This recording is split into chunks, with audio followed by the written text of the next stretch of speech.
Are women superior to men? A never-ending succession of books and news stories suggests they are.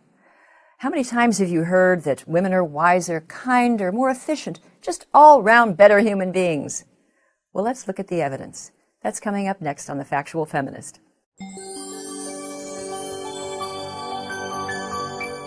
Now, it used to be fashionable to celebrate men's alleged superiority over women. Many of the great philosophers, Aristotle, Kant, Rousseau, Nietzsche, they deemed women intellectually inferior to men. But today, there's a new kind of reverse female chauvinism that prevails. It is so common that social scientists have given it a name, the women are wonderful phenomenon, or WA for short. Well, here's a sample of recent WA headlines.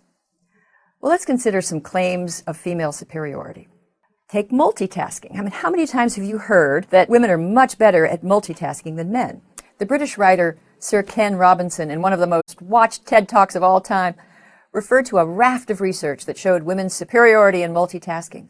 But where is this research? What we actually have is a handful of small, inconclusive, inconsistent studies. Now, some show women are better, but others show that it's men who excel. Thomas Busser, a researcher at the University of Amsterdam, took a careful look at the data and concluded that as far as gender differences are concerned, we just don't find either men or women excelling. It's a mix. It turns out that neither sex is particularly good at focusing on more than one thing at once. Well, what about niceness? It's often said that women are kinder than men, and the film critic Roger Ebert praised women to the skies for their kindness and generosity and hoped that they would take over the world. We'd all be better off. Well, is he right?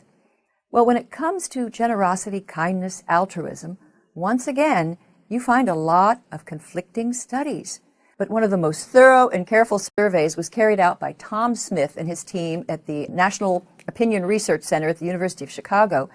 Smith and his team asked questions that included both male and female styles of altruism, because women tend to adopt nurturing and caring roles towards people more than men, while men excel at good deeds and acts of kindness involving strangers. So in Smith's survey, women proved to be more empathetic than men. They were more likely to feel pity for others and to describe themselves as soft-hearted. But when it came to the empirically critical measure of generosity, how much do you actually do for others? The results were different. When Smith and his colleagues tallied up the results, they found that the score was even. Gender, Smith concluded, is not notably related to altruistic behaviors. Advantage, neither sex. Both sexes have their graces and their own styles of being virtuous. Neither has a monopoly on good or evil. How did we lose sight of this obvious truth? Because we live in the age of WA. The rules of women are wonderful. This is a game, and it's impossible for men to win, because if women do something better than men, that's just evidence of their innate superiority. But if men outperform women, that's proof of discrimination, retrograde patriarchy, or toxic masculinity. And to violate the spirit of WA is to invite havoc. I mean, suggest, as the former president of Harvard, Larry Summers, once did, that men have some innate advantages in math or spatial reasoning. Well, prepare to change your job.